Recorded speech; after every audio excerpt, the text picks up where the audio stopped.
Hi, I'm Becca Brazil. I'm the Assistant Market Manager at Wilson's Orchard and Farm. I'm Josh. I'm the Pit Master at Wilson Smokehouse. And today we're going to be talking about Fat-Wash Bourbon.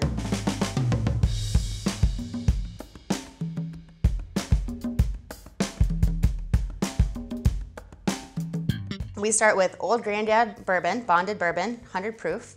And then we take beef tallow. It's beef fat that has been rendered and smoked by Josh in the smokehouse. And we let this infuse for a while. We put it in a freezer so that it solidifies. We agitate it every once in a while, and then we take it out, we strain off the fat, and then we are able to serve it straight up. Basically, it's a way to start using leftover meat products and creating a new product entirely. So a while back when Becca mentioned the idea of doing a fat-washed bourbon, it was really intriguing to me because I had done fat-washed liquors before just as hobbies, and about 3 months ago it really hit hard with me that I have all this brisket trim that is just going in the trash. So over time I was trying to figure out ways I could use this. We introduced with doing tallow peanut. We use the tallow in the sense of rehydrating our brisket before it's wrapped. So fat-wash bourbon just made sense. The whole process is a fairly simple one. As you trim your brisket, we usually break it down into smaller chunks, nothing bigger than about 2 inches. You just get a better rendering. Since I'm putting a smoke on this tallow, it's obviously rendered out in the smoker, I run it about 185 degrees for 12 to 14 hours just to get everything out of it and get that nice smoke on it. A lot of times as well, I'll actually render this out under the final moments of the brisket smoking to get some of that excess seasoning and drip down over it as well. Once it's rendered out, we strain it through cheesecloth and we get a dark liquid substance along the lines of this. So this actually goes into the liquor, but after it sets, it will set up into a hardened form. So, as well as the fat-wash bourbon, we've recently been working on a smoked peanut. It was quite challenging at first because getting that smoke to adhere to the peanuts was not working out well. Well, the idea came across that if we start kind of tossing these peanuts in this rendered smoked beef tallow, all that seasoning and that smoke will adhere to it better and just stick, and we're getting all that smoke flavor we want on this peanut. So today we're going to be pouring out a Gold Rush cocktail. This features our Fat-Wash Bourbon. It also has lemon juice and honey syrup. This is a cocktail that was invented in the early 2000s in New York City from a bar called Milk and Honey. It's kind of a famous cocktail bar. We thought it made a lot of sense to use this because we have an apple on premise called Gold Rush apple, and it's kind of one of our workhorse apples. It is a very long-lasting apple, has very long shelf life. It also is good for baking, it is good for eating, and it's also great for cider making. So we can try these. Here you go. Cheers. So I would say in this cocktail that you get a nice presence of the fat, kind of coats your mouth, gives a silky feel. The citrus will cut through some of that, and then the honey adds a nice fullness to the cocktail. Yeah, with that fat-washed bourbon, you'd think it'd be a heavier drink, but it still has a bright crispness to it, where there's a real sharp A bright crispness? edge to it. Crispness. Did I say Christmas?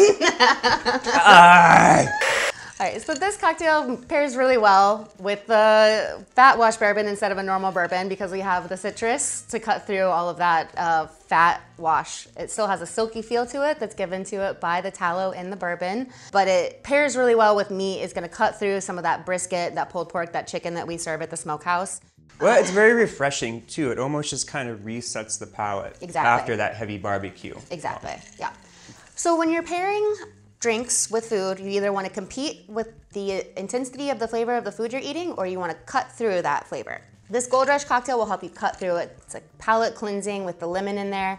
It's going to cut through all of the meat, the spices, the kind of fattiness that you're going to experience in your mouth. If you want to compete with all of that, you will drink the Fat-Wash Bourbon neat or on the rocks. That's going to bring out a bunch of big meaty flavors in it.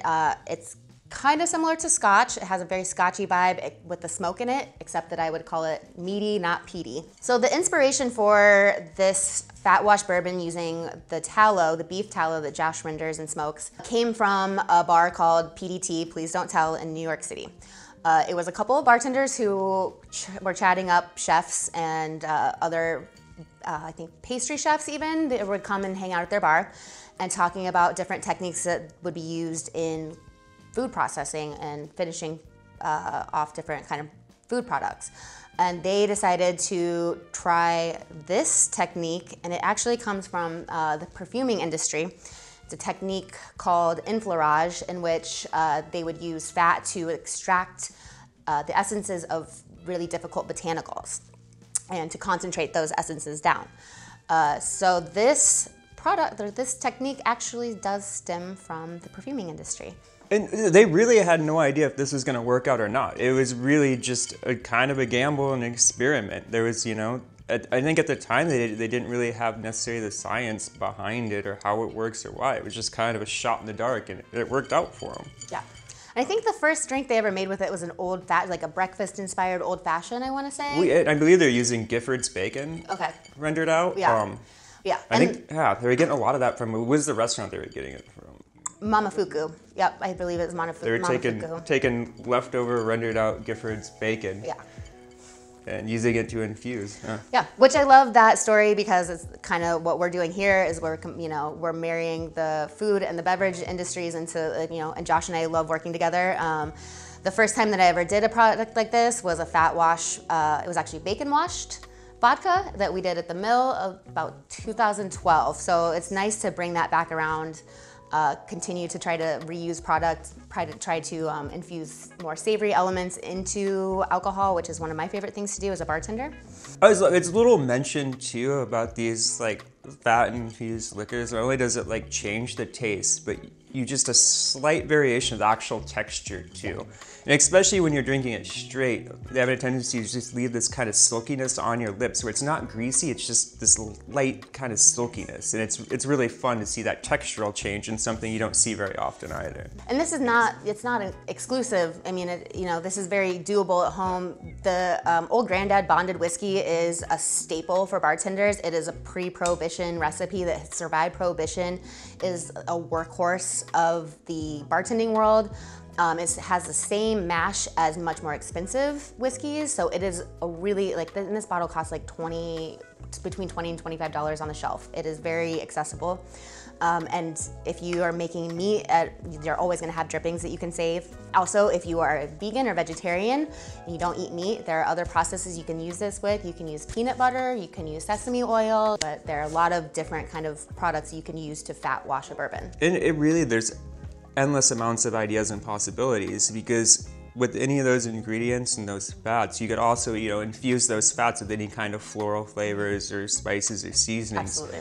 And then within that fat, when you're infusing that liquid, it'll take all those flavors on as well. Yeah. Yep. So and that's just a continuation great. of that enfleurage process that they borrowed from. A baker one time borrowed from a perfuming industry that now we're using in bartending. So. I think it's a fun idea. I've infused bottles on my own at home for my sake of just sharing with people. And it's always like a great dinner party conversation thing, where it's not like, I bought this bottle of wine or I bought this, but I got this and I put this spin on it. And it's just a great conversation piece. And it's hard, really, very rarely does something come out bad.